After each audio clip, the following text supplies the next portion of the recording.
hoje com o pesquisador e coordenador do programa LabEx na América do Norte, o Alexandre Varela, para a gente falar sobre uma parceria entre Brasil e Estados Unidos na inovação de fertilizantes.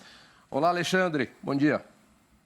Olá, bom dia, Otávio, como vai? Tudo bem, tudo bem. Bacana isso. Outro dia mesmo eu falei com alguém da Embrapa sobre as plantas de cobertura e aí existe até já uma nomenclatura nova dizendo que as plantas de cobertura estão sendo consideradas plantas de serviço, porque elas fazem um serviço de fixação de nitrogênio, de menos eliminação e lançamento de CO2 para a camada e tal. Isso é numa parceria com os Estados Unidos. E agora vem à tona também essa parceria, aí especificamente na área de fertilizantes. Foi feito um convênio da Embrapa com o IFDC, que é o International Fertilizer Development Center, lá da cidade de Muscle Shoals, no Alabama, nos Estados Unidos. Aí eu pergunto para você, exatamente o que aborda essa parceria? O Brasil é um grande produtor de alimentos, utiliza muitos fertilizantes, tem uma dependência muito grande de matéria-prima e insumo para a produção de fertilizantes, porque temos uma série de dificuldades para a exploração de minas que contêm matéria-prima para fertilizantes. A legislação brasileira é complicada nesse sentido e a gente tem que importar muito, o que é um problema sério, porque a grande receita e o grande fornecimento de alimentos do Brasil tem um pé manco aí que anda de muleta, que é a utilização de fertilizantes. Bem, quando vocês foram buscar essa parceria, vocês foram centralizados e focados em quê? Bom, Otávio, essa parceria ela inclui diversas instituições, né? Embrapa, o IFDC, como bem tu nominou, é um deles, mas também a Universidade da Flórida e também a Agência Federal de Pesquisa dos Estados Unidos, chamado de ARS, Agricultural Research Service, que é o Serviço de Pesquisa em Agricultura do Governo Federal dos Estados Unidos. Participam dessa colaboração 63 pesquisadores. É muito robusta a iniciativa, muitas pessoas estão trabalhando nela. E o que nos moveu justamente é isso, né? Nós temos do lado do Brasil uma dependência externa muito grande, praticamente a gente importa 80% ou 85% dos fertilizantes necessários para a agricultura brasileira. É uma dependência de mercado, uma dependência que conta com uma cadeia ainda de fornecedores pequena dentro do país, fica suscetível a flutuações de preços internacionais, a questões de problemas de logística internacional também. Existe ainda paralelamente uma intenção do Brasil, né, a recuperar pastagens degradadas, né, isso vai necessariamente aumentar a demanda por fertilizantes. E, paralelamente, existe um plano nacional de fertilizantes hoje no Brasil, justamente com essa política de diminuir a dependência do Brasil nas importações de fertilizantes, adotar alternativas, né, a esses fertilizantes, como os bioinsumos, outras alternativas que estão sendo trabalhadas nessa iniciativa. Pelo lado dos Estados Unidos, também é um grande consumidor de fertilizantes, também uma agricultura de liderança global como o Brasil, porém eles são muito menos dependentes, eles têm muitas jazidas, né?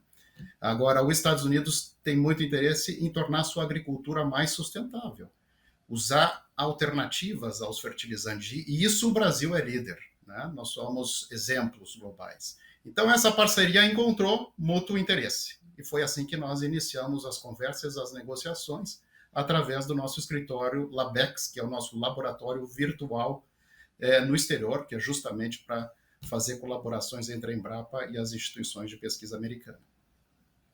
Dois gigantes na produção de alimentos, na agricultura e na pecuária mundial, especificamente aqui na agricultura, que se unem para trocar informações, como você bem disse, em bioinsumos, em até alternativas sustentáveis. O Brasil é campeão, nós temos várias alternativas hoje de fertilizantes alternativos ao fertilizante químico, né, que foi desenvolvido, inclusive, pelo Norman Bullock, lá pelos anos 30, 31, 32, com a chamada Revolução Verde, depois de um grande problema que os Estados Unidos teve com a sua área agrícola, onde fortes ventos agregados à seca e falta de chuva provocaram muita desertificação. E aí foi necessário reequipar os solos e aí veio o NPK, que é o nitrogênio, fósforo e potássio, essencialmente químico. Os Estados Unidos não tem problemas com matéria-prima. Importa, se importar, acredito, pouco, porque consegue explorar suas jazidas. O Brasil não consegue. Talvez por isso a gente caminhou um pouco mais aí para essa alternativa sustentável, que é a tecnologia que eles estão buscando e nós estamos levando. Exato, nós estamos colaborando para as tecnologias serem desenvolvidas de uma forma mais rápida, mais eficiente, com um número maior de pesquisadores, juntando bases de dados e experimentos de campo, cada um do seu lado, em prol de um interesse comum, que é tornar essa agricultura mais sustentável, com menos emissões, com menos custo ao produtor, mas mantendo as suas produtividades com o fornecimento de nutrientes, né? Nessa iniciativa, nós temos 4 projetos grandes de pesquisa. O primeiro deles é relacionado à questão de agricultura de precisão, manejo de precisão e inteligência artificial. Nós estamos juntando bases de dados potentes da Embrapa, da Universidade da Flórida, desses parceiros internacionais. Estamos coletando dados em lavouras que são monitoradas por tecnologias de precisão e queremos, em breve, fornecer então aos produtores recomendações bastante precisas para as principais culturas agrícolas, capazes, então, de permitir ao produtor a fertilizar pontualmente as suas necessidades de fertilizantes, né? O segundo projeto, também grande, é definido por saúde de solo e uso de biofertilizantes.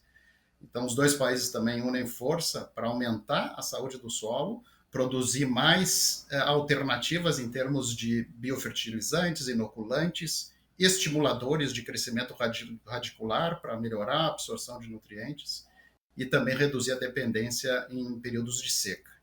O terceiro projeto é muito interessante também, e ele envolve a produção de fertilizantes organo-mineral.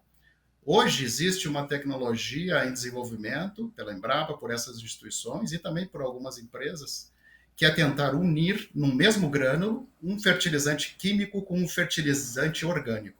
Nesse caso, nós estamos trabalhando com resíduos de camas de aviário, né? Resíduos de aves. Então, no mesmo grânulo, teríamos a possibilidade de ter um fertilizante orgânico e um fertilizante químico ao mesmo tempo, que ajudaria na solubilização mais lenta, no fornecimento de nutrientes, na demanda da planta, mas também nas melhorias das condições físicas e biológicas do solo. O quarto projeto é justamente o assunto que tu começou essa entrevista, Otávio, que é um projeto destinado ao uso de plantas de cobertura, plantas melhoradoras do solo, sistema de integração lavoura-pecuária-floresta ou lavoura-pecuária, que busca aí aproveitar melhor os nutrientes do solo, né? Melhorar as reciclagens e melhorar o uso de nutrientes nesse solo com esses múltiplos usos de plantas agrícolas, plantas melhoradoras nesse solo. Então, com tudo isso, nós pretendemos oferecer tecnologias para reduzir essa dependência de fertilizantes químicos a nível de propriedade rural e, ao mesmo tempo, ter um impacto nas menores emissões de gases de efeito estufa que são de origem de fertilizantes, ao otimizar o uso deles. Muito legal, é um pacote completo, então, pelo que a gente está vendo, e ele fecha aí todo um ciclo. Sobre essa última parte, eu comentei logo no começo, que eu falei com alguém da Embrapa aí alguns dias atrás, mas chama atenção também o terceiro item aí, que é a utilização de coisas que nós já temos em quantidade aí, como a cama aviária, que é o que resta embaixo da granja de aves, né, que é o que fica, o cocô da galinha que fica ali, o excremento que fica ali, tudo isso é muito rico em fósforo, em potássio, em nitrogênio. A gente se lembra até da infância da gente no interior, onde a mãe, a avó utilizavam essas coisas aí para adubar as plantas. E nós temos isso em grande quantidade, estou dando só um exemplo aqui, assim como temos outros insumos naturais que podem ser utilizados, diminuindo aí a agressão ao solo, à terra, na exploração de jazidas e trazendo elementos e devolvendo para a natureza de forma sustentável aquilo que naturalmente veio da natureza. Interessante. É isso aí, eu estou muito feliz com o resultado dessa iniciativa, é recém o primeiro ano dela, ela tem uma previsão de durar 4 anos, e esse é o trabalho do Labex, né? Entre outras colaborações, essas são as colaborações estratégicas para a agricultura brasileira que a Embrapa trabalha lá no exterior. Ô, Alexandre, isso abre caminho, inclusive, também para difundir essa tecnologia e até comercializar o que for desenvolvido nessa parceria com continentes como a África, por exemplo, né? Que é um continente que tem muita semelhança com o Brasil, está praticamente na mesma faixa do globo terrestre, então é um continente de muita instabilidade política, por isso os investimentos e as coisas não andam lá. Ele tem uma população muito grande, mas as coisas vão ter que andar por lá um dia. E aí essa tecnologia já pode chegar lá, as condições de microclima em regiões, de ecossistema e tudo mais da África, são muito parecidas com as do Brasil, né? E da Flórida também. Aliás, É. essa foi uma das premissas da nossa negociação, que as tecnologias pudessem fortalecer a cooperação Sul-Sul, ou seja, Brasil e Estados Unidos também colaborariam oferecendo tecnologias dessa iniciativa para os países africanos e países vizinhos nossos da América do Sul. A própria Flórida, nos Estados Unidos, está numa faixa mais pró-África, né? Porque ela é a ponta ali, e ela está, a Flórida que já foi um dia da Espanha, depois foi comprada pelos Estados Unidos, né?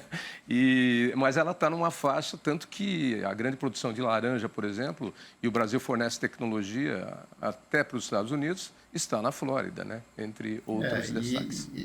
E é um exemplo de colaboração entre as duas potências agrícolas mundiais. Nós podemos ser competitivos em algumas cadeias produtivas, mas em ciência somos parceiros. E a Embrapa faz isso muito bem com várias universidades, junto com o IRS nos Estados Unidos. Está andando tudo muito bem. Muito bem, Alexandre. Bacana. Gostei da notícia e da informação que trouxemos aí para os nossos telespectadores. Para quem quiser mais informações especificamente sobre esse assunto, qual é a aba ou a página de vocês na Embrapa? Nós temos a página www.embrapa.br, ali basta acessar o menu e dentro dela existe atuação internacional. Lá vocês vão achar cooperação científica, cooperação técnica, detalhes do programa LabEx e tudo o que a gente está fazendo. Ok, Alexandre, muito obrigado pela participação, uma ótima terça-feira para você e até breve. Igualmente a vocês, foi um prazer.